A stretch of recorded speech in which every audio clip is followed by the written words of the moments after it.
their way in. Anybody else hiring? I'm not hiring. There were a couple of posts in the Forge Slack. If you haven't joined, this is my plug for Forge Slack. This meetup is brought to you by Forge, which is just a Utah-based technologist group. You just join. You go to forgeutah.tech. There's a button that says Join Slack. You join Slack, and then you join the data engineering channel and the random channel, and then your life's made. Because random really is software memes, right? So you get the software memes and the data engineering. It's worth your time, I promise. Like, It's a good Slack channel. yeah. Not just because I moderate it. They post all kinds of unhinged, crazy shit in there. It's great. So, Yes, we do. Cool. And anyone looking for work? I'm looking for work. yeah. Okay, bro. I will talk I was gonna say, there's a guy over there you should talk to. Send him a resume. I'm kidding. Send him a resume. You know, if you print it out and hand it to him, it's a lot easier to. It hits harder too. Yeah, especially if it's in like a Hallmark envelope. I've seen that Pizza Hut's doing the resume on the pizza box. Oh gosh. Just get them a I pizza thought that with was a the prank. resume. No, they're starting that. Supposedly, that's a rumor that they're going to do It that. seems like a marketing scheme. It probably is. Just not. Could you get an ice cream cake like that? That'd be pretty cool. Like Baskin Robbins. An ice cream, you probably could. Yeah.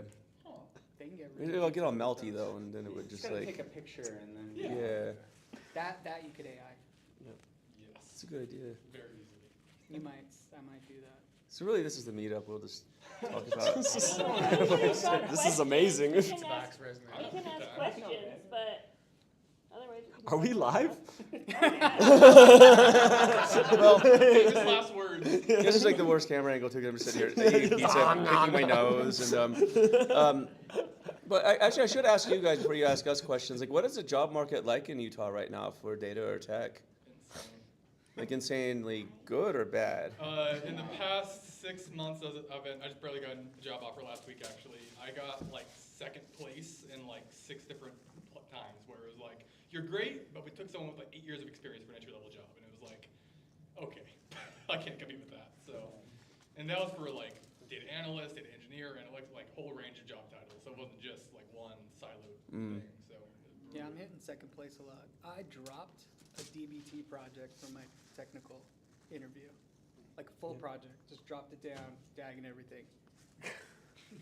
I thought that was pretty badass. Yeah. Sorry, YouTube, if that's a freaking problem. amazing. Like It wasn't. that also sounds excessive for an interview. That also It sounds. is. Way too oh, deep. you gotta be I'm not worried. But here's the about thing. language My provided. thing is, like, guys, I like what I do. I enjoy working. Like, I like doing these projects. I'm not BSing. I do. Like, I had fun doing it. Yep.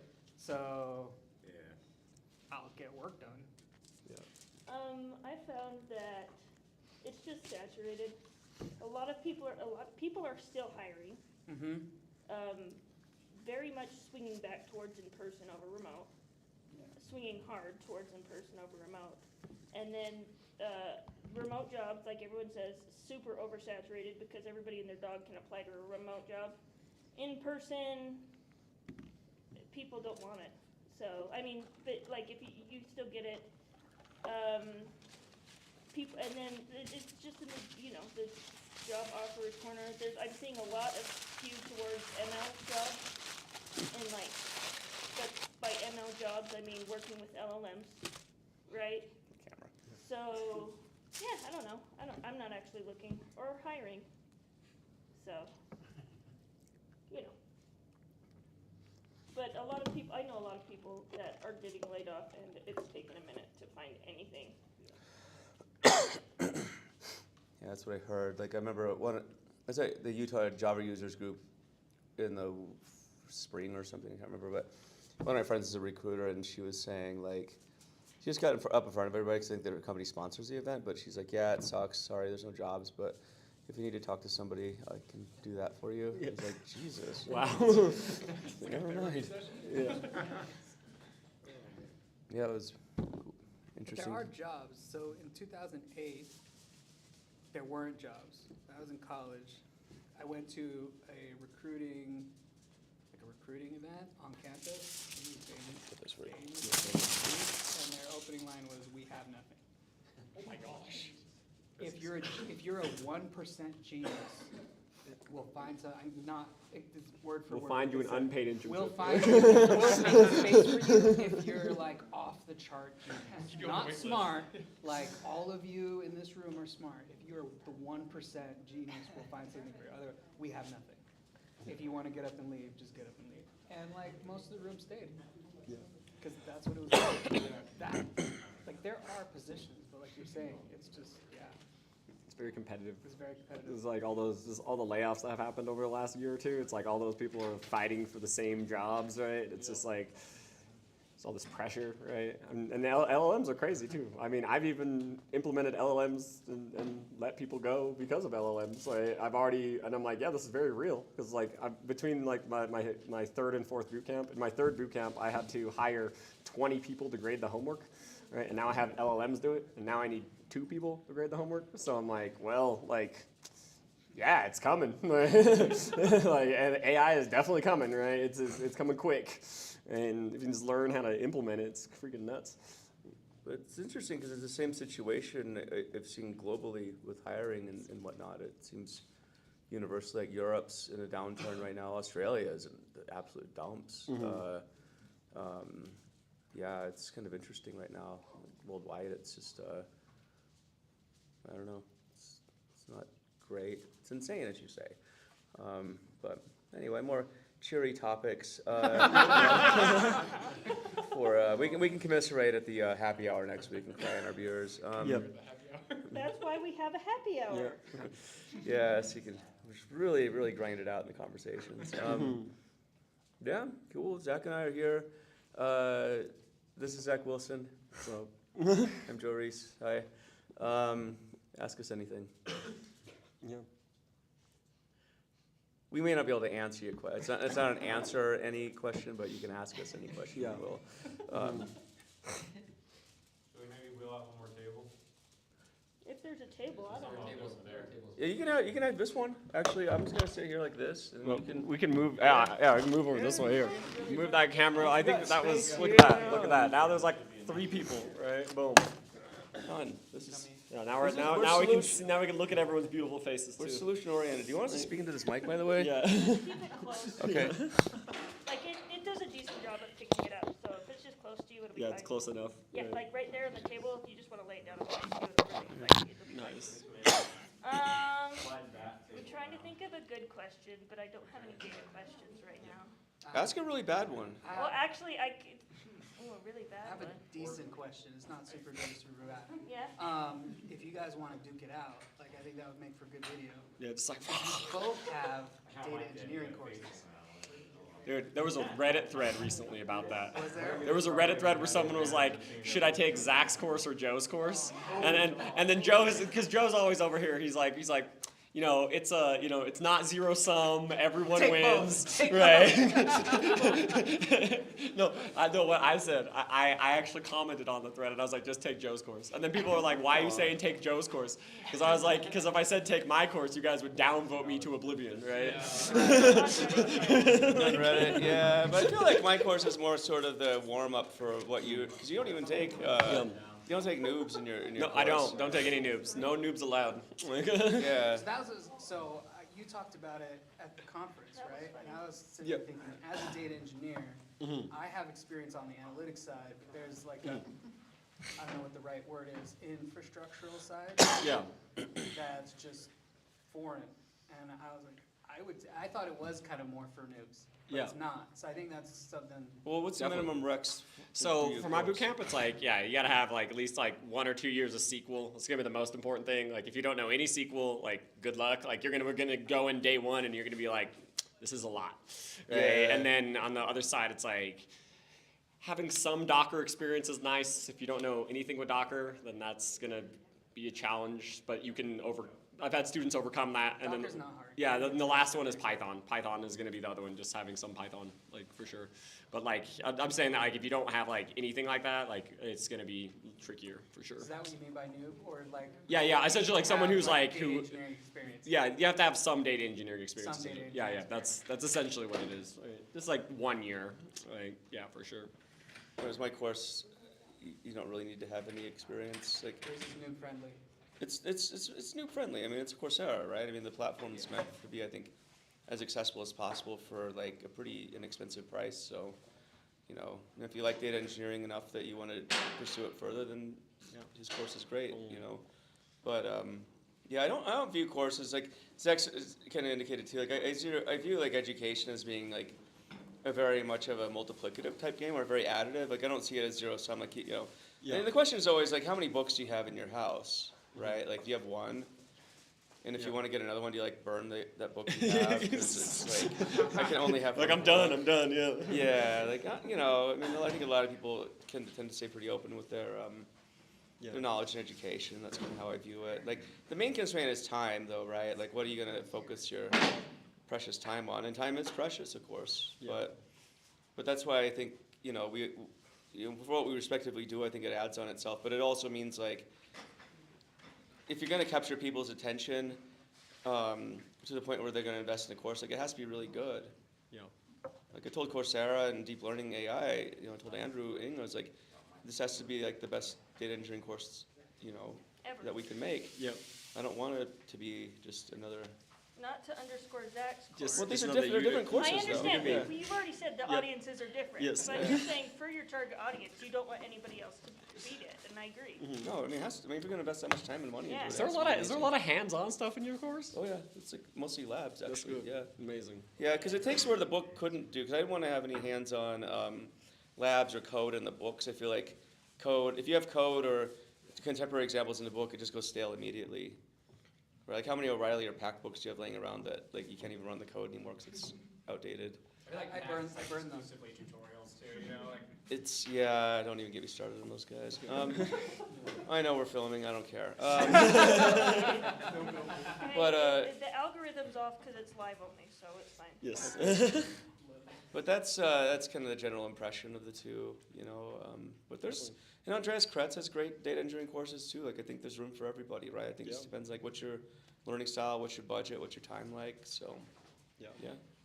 And then my bias of the grading side, like the boot camp versus the subscription, is I feel like I can self-assess the quality of my work and I don't need necessarily validation. So what's the added benefit of doing a live boot camp with the graders and everything versus just signing up for the subscription? That's a good one. I mean, I think there's a couple things there. Like statistically speaking, you are in an extreme minority of people. Okay. Because the completion rates, right? So if you look at the completion rates of my course, self-paced, right? It's 15%, right? Self-paced 15%. Yeah, boot camp, it's 90%. So if you want to actually do the course, you take the boot camp model. That's how like it works essentially because it's like there's schedules, there's timings, we do classes from this time to this time and it's very aggressive. It's like because if you do it self-paced, you're not going to do 10 hours a week. You're not going to do it because there's a 1 in 10 chance you'll do it, right? Yep. And so that's I would say but the thing is like the self-paced people, a lot of people who take my course self-paced, their goal is not to go through all the material. Because there's like 100 hours of material. It's a lot, right? And for them, it's like they want like 1 module or 2 modules, and that's what they want. So it's kind of hard to compare them as well, because they like the customer profile looks significantly different. Yeah, I'd say for the course on Coursera, like I think people want to be able to get the certificate and then, show that off. Like, a day goes by, there's not at least several posts of people completing certain. That's cool to see. Yeah. I mean, it's brand new, so you don't expect much at this point, but it's already cool to see that happening. But like, just people have different motivations, right? So it's just what do you want to get out of it, right? Even like University of Utah, they have a data engineering class that Chase is taking. I think it's good. The professor's really good. Honestly, Now I know it's a who you very are. condensed version of the Coursera course, in my opinion. Like it's almost identical to the Coursera course, but obviously a lot more fast-paced, just because Yeah. it's short time period. But it's awesome. Yeah, and I mean, I'm helping advise on a full data engineering degree right now. Wow. Not just a course, but like a full degree, so we'll see where that goes. But On Coursera or where? I can't disclose the school yet, but but it's a pretty big school. Does it have a U in it? Well, it says university of something. Yes. But yeah, but it's interesting because like the book, I mean, like the military uses it. Use my book. Like I remember getting a call from some lieutenant for the special forces. He's like, "We read your book, but we need to talk." And I'm like, "Okay, that's interesting." So. So I don't know the story of you, Joe, of how you got into data engineering, how you wrote the book on data engineering. Maybe I'm just out of a loop there, but I'd be interested to hear a little bit of that history of I mean, how that came to be. I didn't work in big tech. I don't think I worked at anything fancy really. I mean, worked around Salt Lake. I would say pretty boring, frankly. My background, was in quote data science, but this was a long time ago, like over a couple decades at this point. I think I started getting into data engineering around, 2012, I think, because like I was working at worked at this very early machine learning startup here. We were doing auto ML, and I was like, the algorithms part I thought was pretty simple compared to the engineering that we're having to build behind the scenes. I think that's what got me interested in data engineering. So started a data engineering consultancy with Matt Housley here in Salt Lake. But then I think around COVID time, it was kind of like, well, gosh, it'd be kind of fun to write a book. Because everyone picked up hobbies during COVID, like baking bread or gardening or. Yeah, but I think writing the book was sort of that COVID project, and so. But what was interesting with that was when we talked to O'Reilly, they originally didn't actually want to do the book. They said it was actually a pretty bad idea, because it's like you two first-time authors, like, and you're trying to define a field from first principles. Like, how are you going to do that? That seems super ambitious, and we don't think you should do that. But we're like, I don't know, we don't really want to write any other book, so. But then, I think that part of it was timing, but part of it I think was writing a book that people liked. But then everything for me changed after that, so. But I would say that's a bit about me. I mean, there's obviously a lot more, but that sort of gives you the Cliff Notes version to today. But like I said, it wasn't like I had some fancy, big tech job. I mean, I'd been offered that. I just lived in Utah and didn't want to relocate to the Silicon Valley because I had kids and it's very expensive to live there. So, Especially with kids. yeah, I did the numbers and I think it came out ahead just staying in Salt Lake. So, but yeah. You used your COVID time way more productively than me. I mean, What were you doing during COVID? I was trying to be a professional gamer in Call of Duty. That actually sounds more fun though. I mean, it was unbelievably fun, but that was like, I was like 8-9 hours a day. Like I was like treating it like a Jesus. job. I was grinding, all right? Like 250 wins. Like I was freaking murdering it in Warzone. Right, yeah. Did you meet Carly when you were doing that? No, I met Carly in 2021 actually. After I met Carly through LinkedIn actually. It was very random. I was like, what? You work on all this stuff, Carly? But yeah, she's. We're talking about she's pretty Carly good. Taylor. She is. Yeah. She's funny. She is funny. Oh, yeah. We always joke that we're basically the same person, just different genders. Like you could swap out our personalities, and we'd be basically the same person. So 100%. Kind of funny. So Zach, Yeah.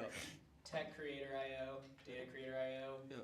independent publishing. Yeah. What do you recommend for a course? I mean, that's a good one. I mean, like, I think there's a lot of ways to go, right? There's all sorts of, like, if you're doing a course, especially if you're doing like a cohort, like, that's definitely something I'm trying to get more people on, right? I've, my Tech Creator, the platform I'm building is still a little early, but it's ready. It's like, it's one of the things where like, if you're down to deal with a little bit of, cruft around the edges, then like, definitely hit me up and I can teach you a lot about how to structure it, how to like set it up, and help you with sales as well. That's what I did with Full Stack Expert. So I have fullstackexpert.io. And Is that like a group? Is that a single group, or is it like a category you can publish under?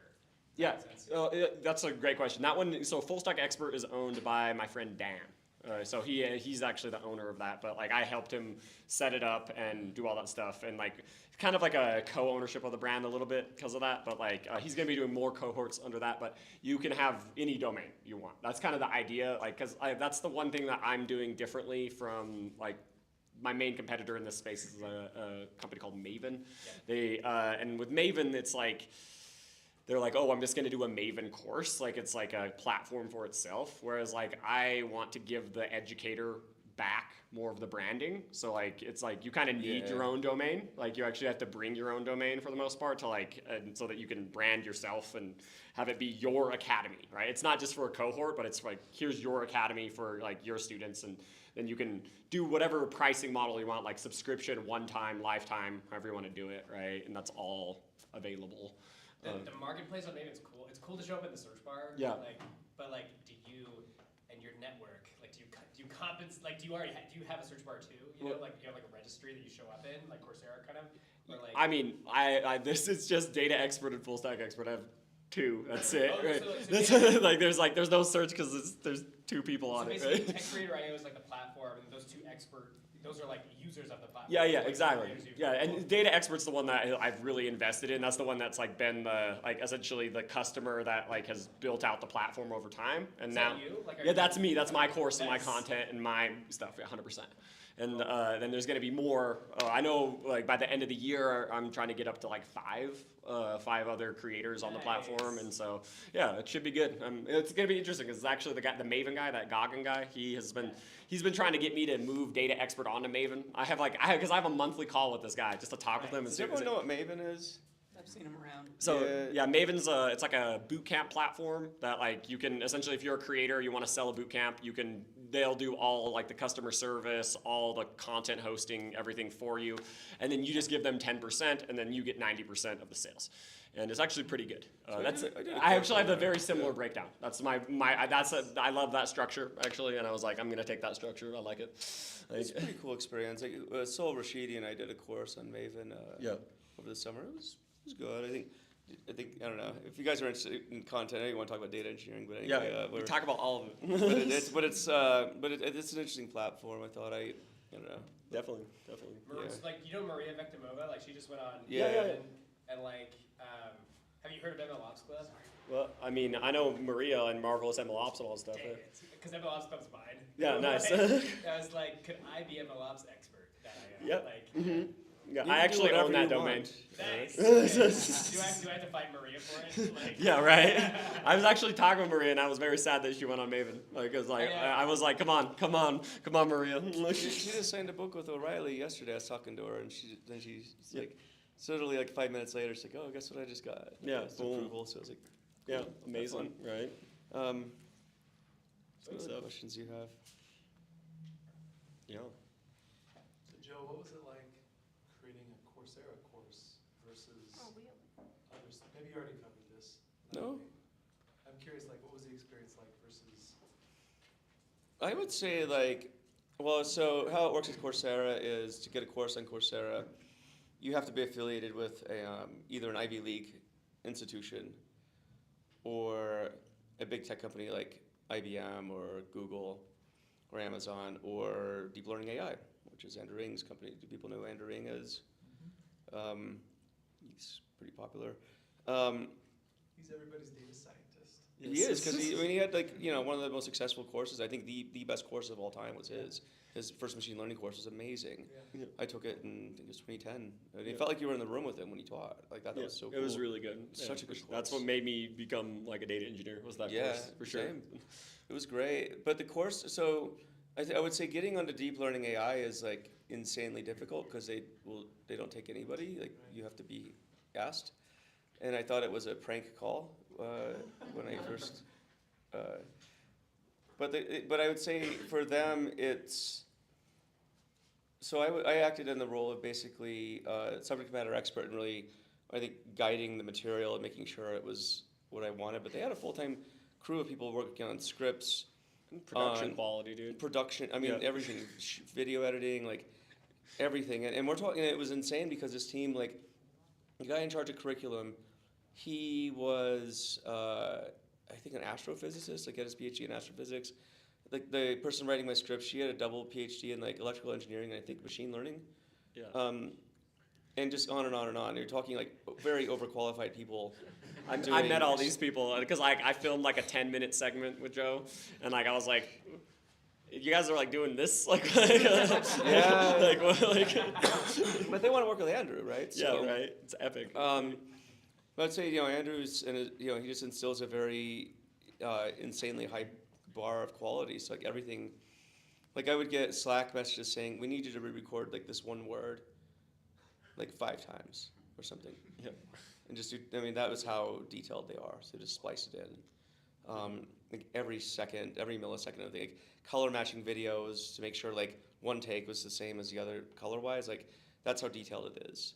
It's like an actual production. It's like a movie. It's like Hollywood, is. right? Yeah. Yeah, because I told because every company had asked like, do you want to do a course based on your book? And I was like, nah, not at all, actually, because I didn't think they would have the quality, right? But when deep learning reached out, I was like, yeah, I think because Andrew is not going to put his reputation on something stupid. Right. Yeah. He just isn't. So I mean, and it's going to be good. So it's like, yeah. So that's how it worked. But it took like, I think over a year to make the course, which is insane, right? Because Zach can pound out videos all day, like. Sure. But this was I like, can do it all. recording. So the sequence is like, record alpha videos. You do this at home, and then they have a whole group of people that will go test it, material, make sure it's good. Then you go to the studio over deep learning and record the actual Coursera clips. And like this was, I don't even know how many hundreds of hours of footage were recorded. But you're just standing there for 8 hours a day, just like talking. And then obviously clips like Colleen's in there as well. She plays the role of actually you have 3 different roles in the video. So yeah, so I don't know. That's what it was like. It was just, I think I'd never seen that much attention to quality before. Like everything was about making sure what you're doing is good for the learner. And I think the mission behind it is awesome. Like it's all about the learner at the end of the day. Because I think the feeling is if you can make a really good course, everything else falls into place, right? If you kind of phone it in, like people are gonna know. So, but it still ain't done. I mean, and there's a crew making the labs too. So like full-time people making labs, and like we go through those and make sure everything's dialed. AWS is a big part of it, so I worked in conjunction with AWS's team, so you knew you were getting like the best people at AWS who would help with stuff. So it was just a different level of. I've never seen that before. Do they offer the account for Amazon? Or Say again? do they offer the account for Amazon or AWS? So how that works is there's a third party that actually handles the. So when you spin up a lab, that's done by a third party. I think the company's like Vocarium. So they just like have Amazon AWS resources or GCP resources for like tutorials, right? So there may be a pool of different accounts. As you spin up a lab, it'll spin up, one account and the infrastructure you need for that lab. You have to be really careful about that because like these are very susceptible to like Bitcoin mining and all kinds of other stuff. I talked to somebody at AWS and they said their generative AI course, because it uses a lot of GPUs, like people would Bitcoin mine like crazy on these things. So, yeah, so it's like the behind the scenes stuff. But anyways, I'm sure there's more, but I was very pleased by the experience. I would do it again. That's cool. Yeah, I just think like the level of support is cool, and like Andrew's a really, really cool dude. So it was good to get to know him and become friends. So yeah. I just remember getting an email. I was like, Joe Reis on deeplearning.ai at Coursera. I was like, what? You're like, what? That's awesome. Yeah, I got that email too. I was like, oh shit, it's really it's finally here. Zach's in it too. It's good. Like It's good stuff. yeah. So it's a great group of people. So I tried to get a lot of my friends like how Bill Inman talk about data warehousing. Bill invented the data warehouse. So I had like Wes McKinney talk about pandas because he made pandas. So said people like that show up. So I wanted to be kind of like a Curb Your Enthusiasm episode where he just had like the most random cameo appearances. Like Zach shows up and he's like, Zach, okay. Yeah, it's hilarious. So. Did you get Hadley Wickham? No, unfortunately, we didn't do any R stuff, so he would have been pretty cool to have in there though. Yeah, the only guy who didn't show up, I think, was Max Buscema. He said he was going to, but then because we did a lot of Airflow stuff, but I was like, oh well. But I saw him the other day and reminded him. Like you missed out, bro. Yeah, sorry, dude. But he's like, that's all right. So, Zach, I got another one for you. Yeah. So right now, like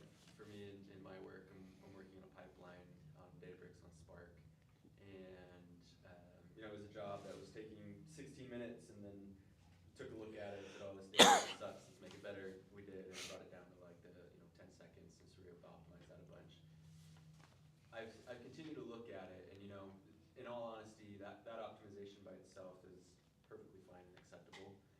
But just in the spirit of like learning more and getting better with Spark and all that stuff, I'm curious to hear any like tips you have of like, I feel like I did that like 90% optimization, right, where we took it from 60 minutes to 10 seconds. Curious about tips that you have, tips and tricks of like, what's that last 10% of just like to take something from fast to like blazing fast. What are things to look into, to read about, research, learn about, all that stuff? I mean, I think there's a couple things there.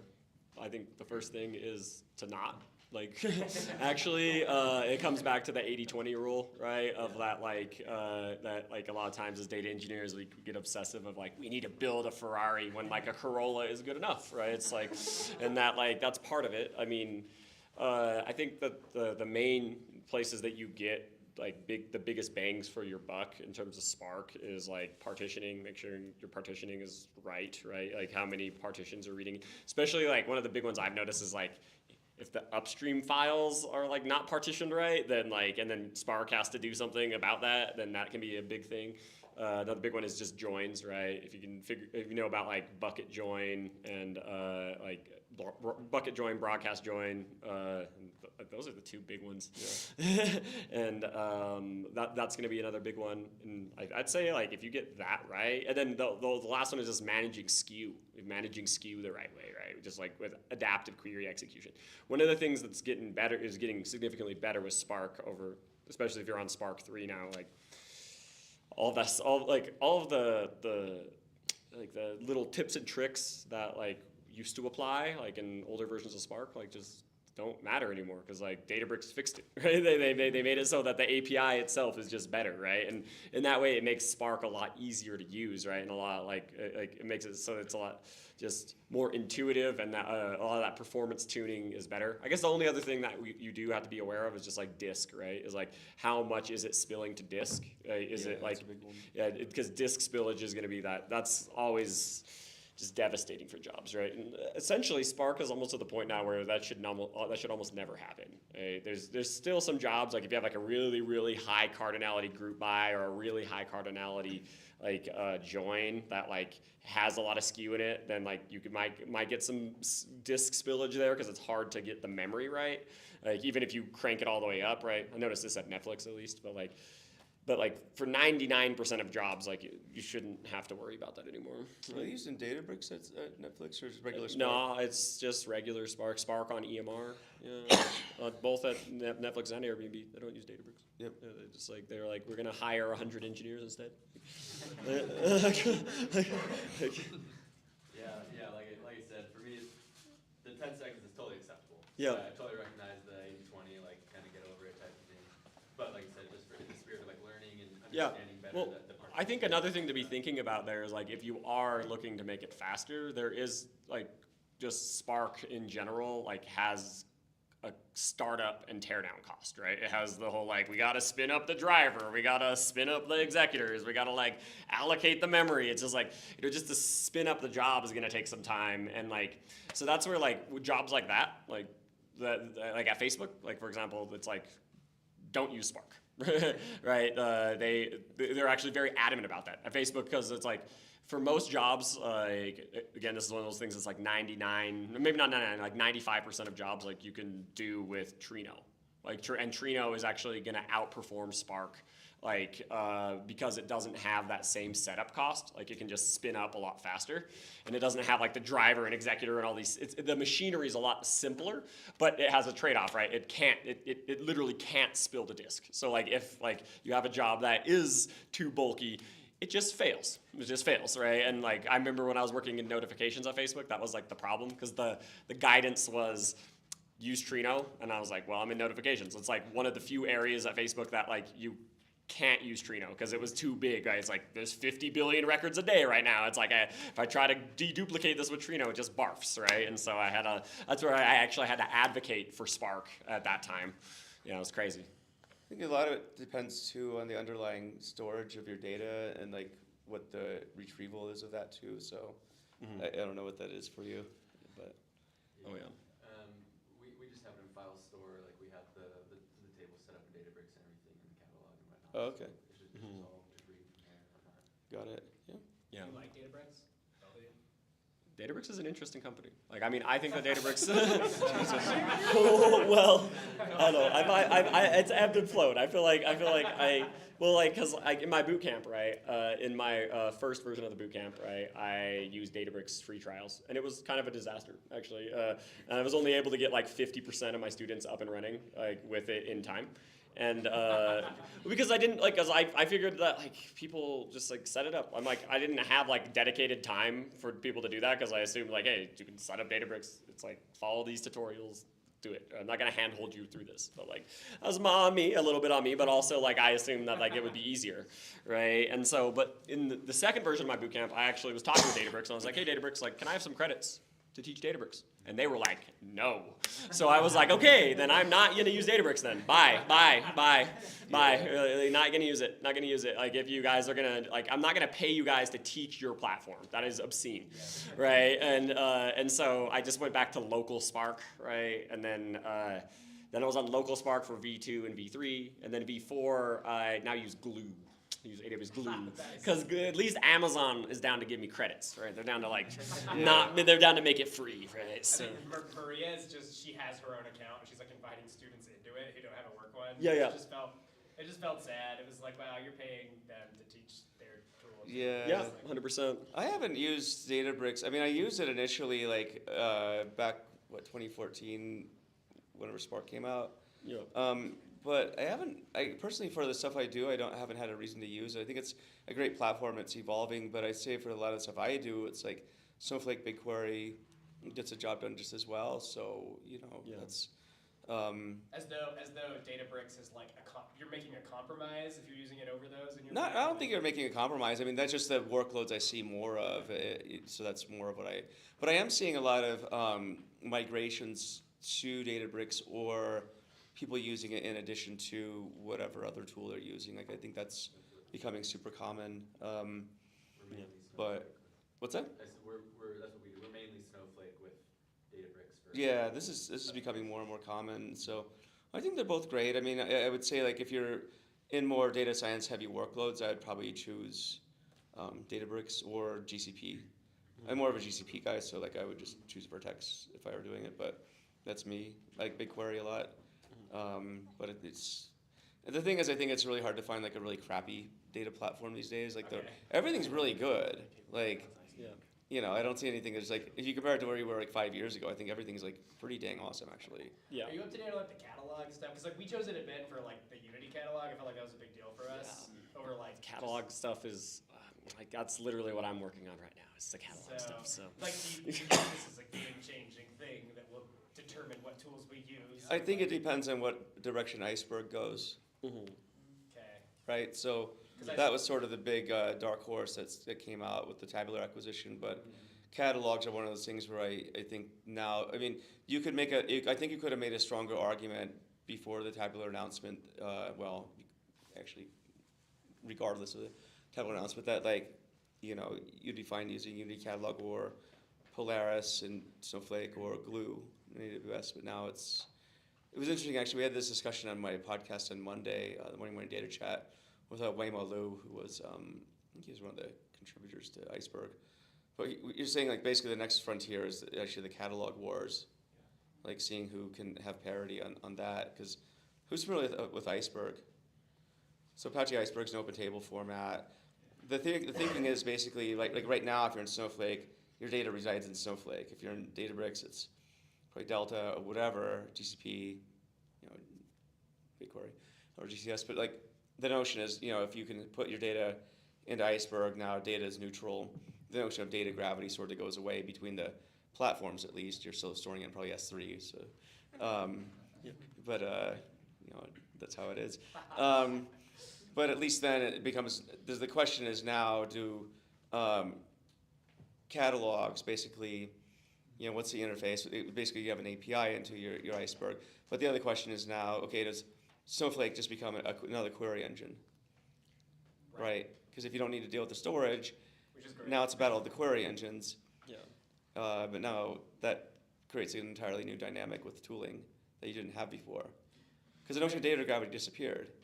Yeah. When you talk to vendors, they like data gravity because it means your data is centralized in their platform. Now it's like, well, I don't know. I guess it doesn't matter. I could use Trino. Yeah. I could use Spark. I could use whatever I want. I could use Polars. I could use Excel. Don't give a shit. Yeah. So. DBT or whatever, yeah. Mm-hmm. Oh yeah, like one of the things that I found really crazy, it's literally a bug that I'm working on right now, is like, so, Tabular, like, they sold for like $2 billion, right? So it's an unbelievable amount of money. And one of the reasons that happened is because Tabular came out with this feature of like, hey, you can mirror Iceberg into Snowflake, right? You can mirror, and they're like, and then that feature got Databricks nervous. That feature got Databricks really nervous, and because they were like, whoa, wait a minute, like Delta and all this stuff is like kind of crazy, and that's what caused a bidding war, because Snowflake actually wanted to buy Tabular as well. And Confluent. Everyone wanted to buy them. And like the thing that was, what was so crazy though, Joe, is that like I'm trying to do that mirror feature in my bootcamp right now, because I'm teaching Snowflake in my bootcamp that starts next week, and it doesn't work. Dude, that's hilarious. That's so funny. And I'm like, okay. Oh, so they just like, it worked for like one customer, and then they're like, ooh, right? That's funny. Yeah, it's freaking madness, dude. What's that? Why you say data governance has gone by Snowflake? I'm not quite understanding. Data governance has gone by. You don't need data governance if you use Snowflake? No, I didn't say that. What I mean is like, if you're in the context of like using an open table format, you don't need to store your data necessarily in Snowflake anymore, right? It just queries data that exists, say. Yeah, and you save a bunch of money that way too. Yeah. Because what's Snowflake's pricing per terabyte? I think it's like $10-15 or something. So It's a lot. It can be expensive. But I think all these tools have great governance features. I don't think that goes away. Because when you're talking, I mean, what do you mean by governance, though, right? Are you talking like? I'm not quite sure what data governance do, because my company just cut off all the governance team. They did what? They cut all the Oh, I guess you guys aren't doing governance anymore. Yeah. Privacy that we don't, it doesn't matter. But I think it's kind of take over their jobs. I'm curious what they do actually. I mean, a lot of the common governance stuff that you'll see is obviously like permissions, like row or column level access to data, masking, ton of other stuff, right? But I would say just dig into just read the documentation. It's all there. It's more like the kind of connection with vendor. Huh? Like make connection with vendor. It depends on how much you want to talk to salespeople. Yeah. I would read the documentation and try and avoid them as much as you can. Mm-hmm. You're gonna be really busy talking to vendors, Mm-hmm. sales teams. If you like that, then Yeah. I don't like it. yeah. And the challenge is like when they setting our data, so they said it's pretty good, but when I just moving everything to my ambient data set, they said you only can use API call maximum per day is 5,000 raw. So if you need one-time loading, you have to pay extra money, and it's a lot of research, so kind of very complicated after we buying. Sounds fun. Yeah. I have another question. Do you think it's worth you moving everything from Snowflake to Databricks? Not unless you have a good reason. Yeah. I don't know, so that's The only place that you get, the only thing that you really pick up is Spark, right? It's like if you have workloads that like really need Spark, then it'd be worth it, but it would be those workloads. It wouldn't be like the whole lake or the But whole even then, enchilada, they have right? Snowpark, which is Yeah. It's close enough. good enough. Yeah. Snowpark is Spark, right? Snowpark, Spark. But apart from that, I would say that would be the last thing I would do is migrate. I think most migrations are a waste of time. Like just stick with what you have. It's good. That's why people are so stoked about Iceberg, though, because I think that they're like, this is the last time we have to migrate, right? Because then they're like, everyone can just query Iceberg, right? Yeah. What is the difference in the price between Snowflake? What's up? What is the difference in the price using? Price? Snowflake. a lot of variables. Yeah, I was gonna say that's a pricing calculator It's like question. inviting a consultant. Yes. Answer that for you. Yeah, I don't know. Joe, Yes. question for you. It's been fun to follow your journey on this new book you're writing around data modeling. Oh, Um, glad you feel that way. I'm not the one that asked to write it. I Yeah. get to leave lame comments on Substack. So, I'm curious how you landed on, I mean, of all the different things you could have chose, how you landed on data modeling. I think while I was writing my book, there's a few things. Writing the book, the data modeling chapter, I was having a lot of fun with it, and I was like, I want to write more on this. And it's a topic that hasn't been written on actually probably for like 20 plus years. And Data Vault was really the last big evolution of data modeling. And I think through my consultancy and as I travel the world talking to countless practitioners and execs, what I realized is actually data modeling or lack thereof is actually a root cause of, I would say, most of the data issues I see out there, right? So if you're working with crappy data, you can imagine how the rest of your job goes. So either that was like poorly implemented data models or a lack of knowledge of data modeling as a practice in general. And I especially noticed this during the modern data stack era, where I'd say the latest crop of practitioners simply didn't learn data modeling. I mean, if you go to, DBT is a great company, except when I look at their documentation or their lessons, it's like one big table, just throw it all in there. And I'm like, but yeah, you haven't told us why, or the alternatives out there for analytical data modeling, right? So I felt like it's a topic that, especially when you talk to software engineers, when you work with software engineers, data modeling there is also, I would say, very misunderstood or not understood. But that's the source of all the data that data engineers have to deal with, right? So my mission is to, I think, approach data modeling from end to end, whether you're talking apps, analytics, machine learning. So what I see going on in the world now is a convergence of all these practices across different forms of data, talking tables, semi-structured data, unstructured data, but it's all, especially in the last few years with AI, like the expectations are just, who in this room isn't interested in machine learning at this point? Right? It's so accessible now. So accessible. I'm And talking to my bot right now Yeah. about data engineering. That's cool. Would you say it's more heavily a problem for non-structured data, or pretty equal for both? Say again? Would you say that problem of lack of understanding is more on the non-structured side, or is it the same? I think both.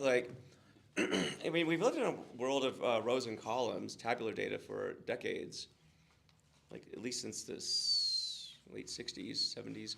But I would even say there we're still struggling, right? Like when I go to Europe, which I do a lot, like data modeling's still really big there, and they're still debating about the nuances of structured data modeling. But now unstructured data is new, but it's like, who here actually understands how to parse text data, right? There are certain things that you probably want to consider. So that's kind of where we are. I think that's like sort of the big frontier that hasn't been talked about. What's interesting about that discussion point, though, is like structured data or unstructured data is everywhere. I mean, look around you. I can see a camera there. All this stuff around you, right? Your phone collects, I don't even know how much unstructured data, and how much of that is being utilized right now, right? But what's the potential of utilizing that along with your structured data? But it's not a new insight. Actually, Bill Inman was telling me that this was something he came about with after he came up with the data warehouse, he moved on from it, which was interesting. Because it's like the big idea in data and analytics that took over the world. We're just talking about it right now. But he started realizing in the 90s, so data warehouse, 1989, I think, is when he published the article on it. So in the 90s and 2000s, he's like, most of the data in corporations isn't structured data. It's text, documents. Still to this day, that's how it is. If you think of all the data you generate in your companies, Slack messages, chatting with your bots, Yeah, it's all it it's is. all text, right? But like, what are we doing with this? Storing it in a database for eternity is what I'm doing with it. Exactly. But like parsing the text and making sense of it, like that's something that he set his mind to. And this was an era where you couldn't do machine learning, so he figured it out. Now he has a new startup at the young age of 80 years old that's doing really well, right, on text ETL.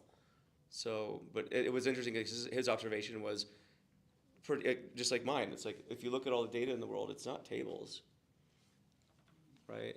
And if you look at the use cases for data, it's interesting because when analytics is really, I could argue, the only data where humans actually consume the data, right? You're looking at tables, you're looking at charts. But when you're talking about applications, that's consumed by machines. You might model the data to represent the concepts of whatever business process you're trying to model in data, but like machines typically consume that data and input output, and same with machine learning. Analytics is really the only area where you generally say that humans are the end consumers of it. So that's the motivation behind the modeling book. I just feel like if we can't tackle that problem, which I think is one of the major root causes of the failures in our industry, then we're going to continue toiling and arguing about the same shit for the next 30 years. 50, or AI is going to argue about it with each other, because we won't be doing anything. But like, no, and in fact, I think the other call to action really is like, there's a whole new generation of text to SQL that's happening right now, like chatbot, SQL.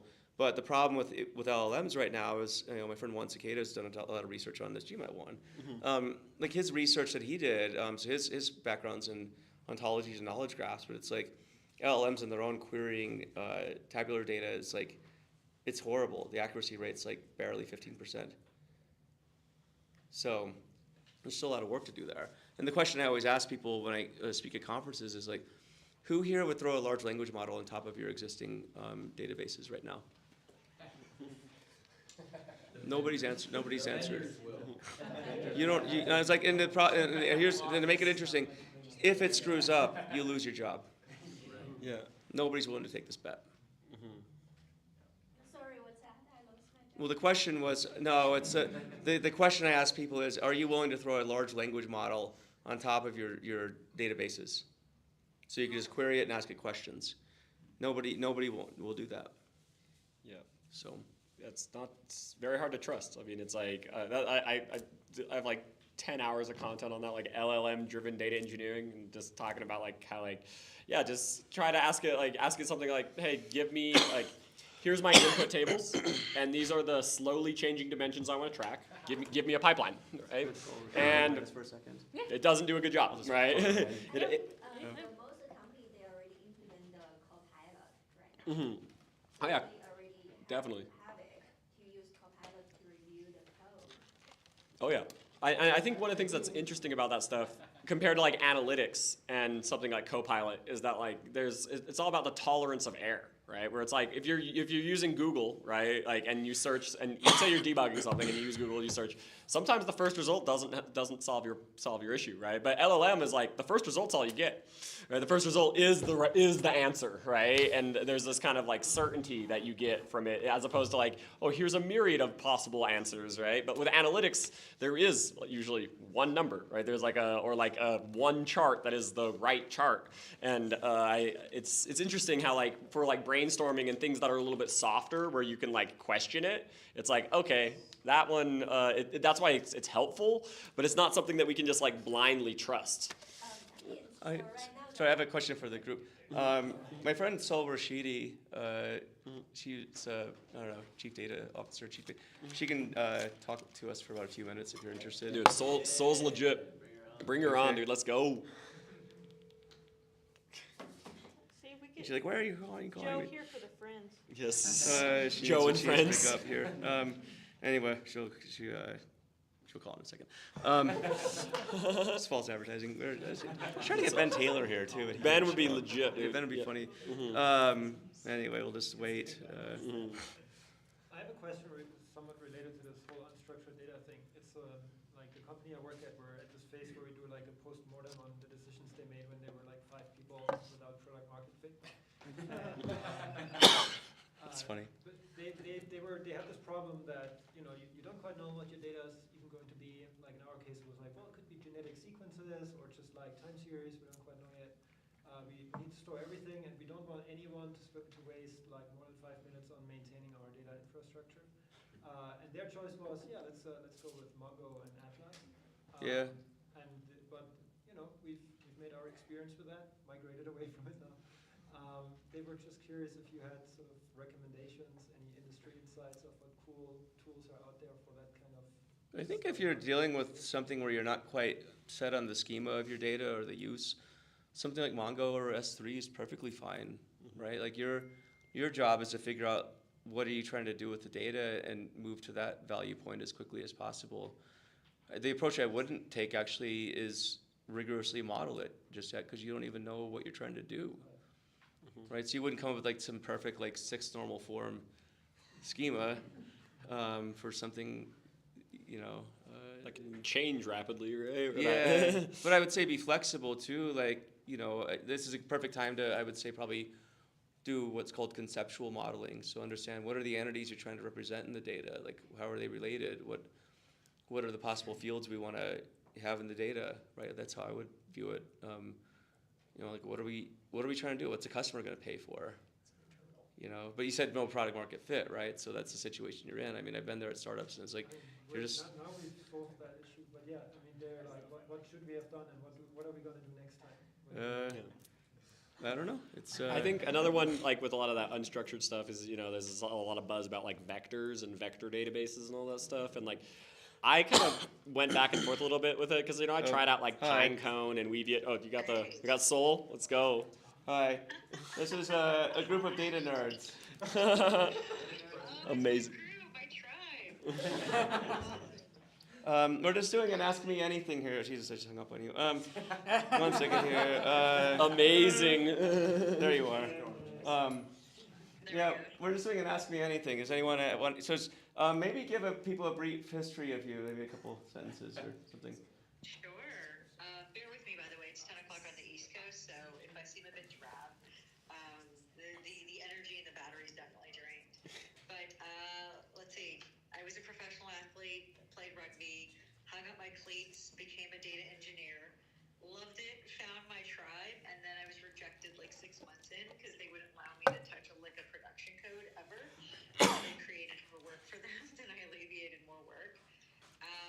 But I found a niche in translating the work of the engineers with the business. And one thing led to another, and randomly I became an MDM specialist, then an EDM specialist, and I ran the data practice at IBM. And then when they decided to launch Watson in 2011, I pitched the idea that you can't do AI without data. It was complete bullshit. I didn't know if it was true or not, but it worked.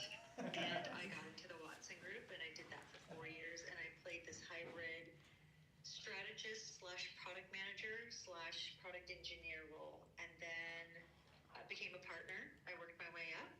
Then I was a partner at EY, and Royal Caribbean was my first client. In 2015, they were going through a massive digital transformation, and you can't do digital transformation without data. And so I was the head partner on data and digital, and after about a year of them being my client, they asked me to join them as their chief data and AI officer, which I did. A lot of fun, built some amazing data products. And then I went to Sony Music, and I was their CDO, and then the CDAO for Merck, and the CAO for Estee. And then exactly a year and 4 months ago, I said I'm done with enterprise. Space is moving too fast, and by the time I get them up to date, I'm going to be out of date. And so I went independent, and I helped a bunch of startups and small companies, and it was a lot of fun. And in that mix, wrote a book, started speaking, and randomly I went to a reInvent conference with one of the CEOs of the startups that was around data security. And fast forward 7 months, I'm here at Amazon now as their head of technology for North America for startups. So there you go. How about that? That's awesome. Do you have a question for her? I do. I like questions. As somebody with such a large scope of responsibility and everything that's underneath you, what's something that you wish that like your individual contributor employees would think about or know that would help you along? Yeah, that's a great question. And not just say it's a great question, it really is a good question. I would say there's 2 things. You know, a lot of ICs or practitioners get very disgruntled very quickly. Whether it's with their startup, their founders, their companies, enterprises. I think one of the reasons is adaptability and resilience. You know, change is just going to happen. It's inevitable. And it doesn't mean that you've got to struggle or suffer whiplash from it. Sometimes you just can't pay attention to which way the wind is blowing and just stay focused on what matters, and that's just doing good quality work and the stuff that gives you energy and not the stuff that pulls away energy. And I think sometimes we lose focus and we get swirl. So I wish sometimes my ICs would just not get caught up in the swirl and just focus on their craft and doing it really well. Because if you do that, everything else kind of flows. I think the second is if there's any aspirations of getting out of IC world and practitioner world, and it doesn't matter if it's middle management or executive, it's not necessarily about just doing really good work. It is also about communicating. And I know communicating is a very hokey pokey soft word, and I didn't really understand it. But you could build the best damn pipeline in the world, or the best damn orchestration ecosystem in the world, or the best data product in the world. But if you can't inspire the person you're talking to as to why that matters and why it's a game changer and why it makes a difference, it doesn't matter how good of a product you build, or a platform you build, or a service you build. If they don't believe in you, they're not going to believe in the product. And so sometimes I wish my practitioners and IC would learn the language of communication, because you're always in the business of selling no matter what, even as a builder. And I don't think that concept is completely understood. Awesome, thank you. Sure thing. I know it's late there, so. No, it's okay. If there's one more, I'm happy to do another. Okay, well, okay, here we go. I have one. Yeah. Okay. I'm Ro. So I've been following your most recent posts about kind of like search. And I think how you said it was, it's not about collecting the data, it's about connecting the data.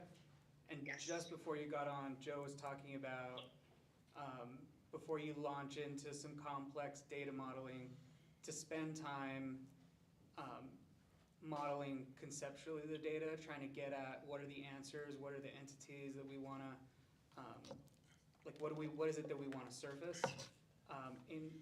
As I've done that, I've gotten pushback, right, where business partners just don't see the value of taking the time. They have an ask and they just want you to go do the thing, because they assume you know exactly how to do it the way they're thinking.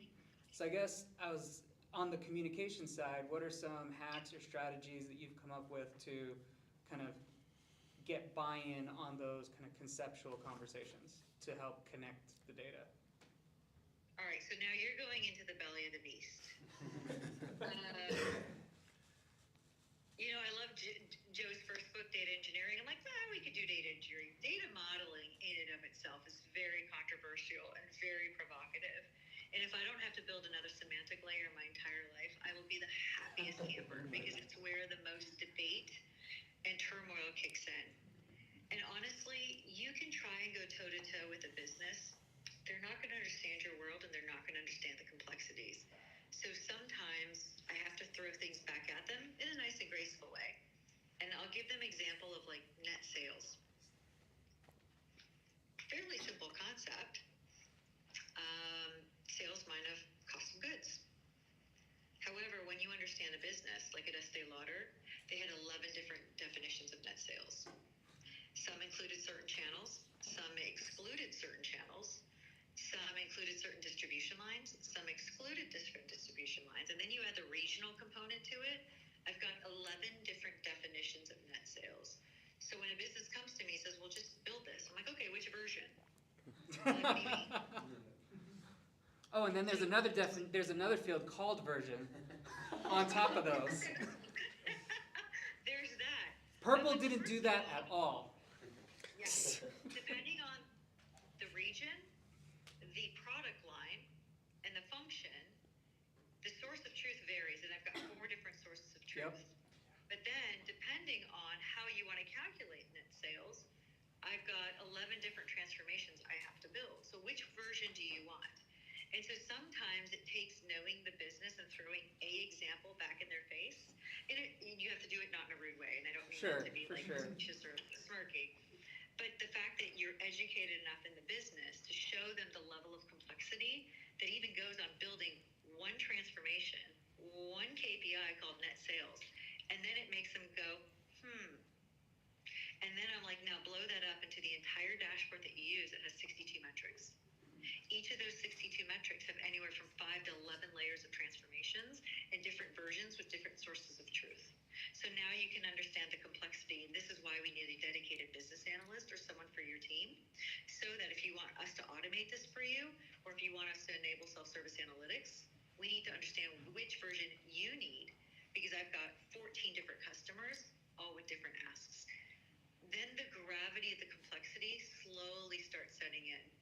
But you also have to take another tactic. The businesses have a tendency of suffering from amnesia. They will not remember the conversation you had from yesterday. So there's an element of repeatability and democratization that you have to take into consideration. Malcolm Gladwell had this saying of, you got to repeat something 23 times before they start paying attention. The intention is not to be negative nilly or to be the complainer, but to be thought-provoking and make them realize that their business is not as simple. And your ability to deliver on the complexities that they're asking for is based on their ability to simplify those concepts, which they can't. Slowly, they'll start understanding the gravity of what we're trying to do.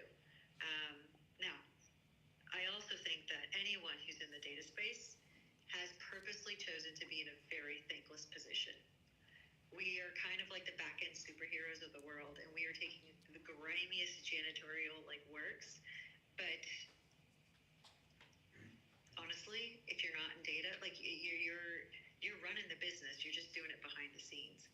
And sometimes it takes spending time and articulating what it is we do and how it converts into what they see, and repeating it until you get a few of those sparkles light up, and then they start understanding what it is that we do. So I would say repeatability, consistency, but use their language to throw it back at them so they can start understanding the gravity of the complexity. That's impressive at 10 p.m. That's impressive at any hour. That's impressive at any hour. I agree with that. I didn't mean to put such like a beat. It's my genuine question, but yeah, that was knocked out of the park. Oh, thank you. Thank you. Our shit's not easy, man. It's not. You didn't go into this position because you're like, oh, we want to coast. No, it's a hard space to be in. But I would rather be nowhere else. I love it for as difficult as it is. Thanks. I think we should do one more question, then I'll cut the stream. That's right. Okay. Well, I'll talk to you later. All right. Enjoy. Bye, you guys. Thank you. Bye-bye. Thank you. So go follow her on LinkedIn. Yeah. Yes. Right. So good. Oh, write her LinkedIn's name really on the good. bottom if you missed it. I think we're gonna do one more question, then I'll cut the stream. I'm not saying you have to leave. The formal AMA will be over. And Yes.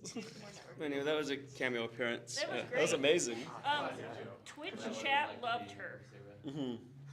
For my 3 Twitch chatters, they Yes. all loved her. They could hear her. That's good. No, yeah. Well, anyway, yeah. One more. Anybody? Last question. Last question. Okay, you have it. I'll give it to you because I'm an organizer. I don't count. So I run engineering teams, so I came here to learn. So where do I start? I have wonderful sets of data. How do I build it? Coursera. I want to know the people I hire. Do I hire a data scientist? Do I hire a data engineer? Where do we go? I mean, to get there's going to be two of them, right? Where it's like really high quality dimensional data actually comes from software engineers. It comes from people who can get that third normal form in Postgres. They can get it right, and they can snapshot it, and they can put it in the lake, right? And if you can do that, that's 90% of the work. There's still a little bit of work that has to be done after that, after the snapshots need to be synthesized and turned into master data, which is not a trivial amount of work, but it's not it's a lot easier to do if you get the production data right. Then the other side of it is got to get the logging right for the fact data of what is actually happening in my application, what are the events and the different things that are going on. My world's a little simpler than that. Yeah. Yeah, and so on that side of it, it's you getting the logging right is going to be the other big one. And so generally speaking, if you have good software engineers who manage the production application the right way, then you can, good software engineers with a data engineer will get you to that master data model. Because you don't really need data scientists unless you're trying to do predictions, right? You're trying to do machine learning or prediction. That's where I'm going next. Yeah, for sure. Right, real-time action. Hey, I've got data, so here's your real-time action. Mm-hmm. Right? Well, let me ask you, what are you doing right now? What's the lay of the land? Well, I can't disclose everything, but let's say I have some medical information, and I want to make your life easier. There could be a lot of things. I know, I'm being very vague. That's fine. You want to make my life easier with medical data. And let's say you're a medical provider. Okay. I'm picking up what you're putting down. Do you have image data? Do you so my specific data is data, so it's actually, you know, written data. Yeah. We've got other stuff where we do visual data, and we do lots of fun stuff So with more that. like doctor's notes type data? Okay, Well, or, let's- sorry, you said written data, so I'm assuming somebody like literally entered it into a computer. there is- That's my yeah, interpretation there. Yeah. Sorry, I was reading into the written part of it very Yeah. heavily. Yeah, and it's very structured. Okay, It's yeah. very from 2000. Yeah. Some of that stuff that I think is important as well is like, It's regulated by Congress, how it has to be managed. I feel like I'm playing Pictionary. like, guess that startup. There's tremendous opportunity with this data. It is very structured. It is very refined, but nobody's tapped into it. I mean, what's your question? How do I start? What's the team? I mean, how would you start with like a team or with a? I mean, I'm guessing you've already gone through and figured out like what you're trying to do with data. You've done that. Well, okay. Let me ask you this: since we're playing charades here, is it something that is more analytical, or does it require more machine learning, or are you just providing data as a throughput for something? Machine learning. Machine learning piece on it. It's very simple machine learning. It is not complex at all. Cool. That makes your hires a lot easier. Yeah. Rose on the market. Based on what Sol was saying before, right? You got a sense of the complexity of the conversation, and then what Zach was saying. Find someone who you can have lunch with that you like and trust, who can have conversations with Zach and with Sol and with data engineers and talk the talk. Sunglasses. And it's wearing No, and who engenders trust? So not me. But that you trust their decision making and trust them to make the decisions. Well, because there's just a lot. We're a pretty decently sized company, so we've got lots of resources, lots of connections, and so it'll be a startup within that company. But what Zach said, if you don't have a good data engineer, like if you don't have the groundwork, your AI is just gonna be a waste Right, of and time. that's the whole debate about do you model it, do you not? I would actually probably hire an analyst or a data scientist first who can uncover those, and then, understand that nothing they do is going to scale. But then you should be on the lookout for a good data engineer, that guy. Yeah, that guy right there. And then, but the data scientist is probably who I would personally look at first. Yeah. But be patient. Have them basically be able to do exploratory data analysis on the data. Just get to know it. Come up with some quick prototypes using a notebook. You'd say the machine learning won't be complicated. I'm guessing you could probably even just run a sample on a Apple Silicon. You can do a lot on Apple Silicon. Yeah. Yeah. Just, I mean, I wouldn't like, what I wouldn't do is like hire 20 data scientists immediately, and that's dumb. And say, go data team, give us Well, stuff. the reality of the world is you have to deliver and you have to be efficient. And so what I'm here for is how do I deliver and how do I be efficient? There's an old saying, you gotta go slow to go fast. Right. That's where you are right now. You're gonna go slow. Because it's a quality paradox, right? It's something I talk about in my talks, but it's you have to get the muscle memory and that sense of motion and in place first. And once you can do that, you can go run fast.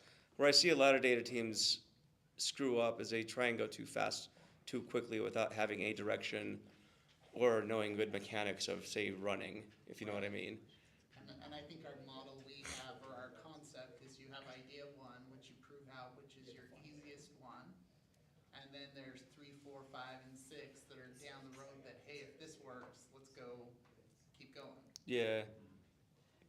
I mean, there's no shortage of data scientists you could find, so, I mean. I'd spend $5,000 paying a bunch of directors of data engineering, data science to talk to them for an hour each. Yeah. Get their opinions. Interesting, thank you. That's a creative answer. I like that. That's way cheaper than, Hiring someone that you shouldn't have hired. Yeah. But like getting deeper, like spend a good I like that. That's good. I like And sign an NDA so that you can actually tell them what you're doing. Well, and actually, not to give a shameless plug, but I will. Sol, the woman who you talked to or heard from, I guess, she wrote a really good book called Your AI Survival Guide, basically based on her experience in real-world machine learning implementations. I think she's still got 40 production ML things, and still running after all these years. So. Not a bad track record, but I would get that too. I think it's a really good it's a really good blueprint. So. Thank you, everyone. Yep. Let's give Zach and Joe a round of applause.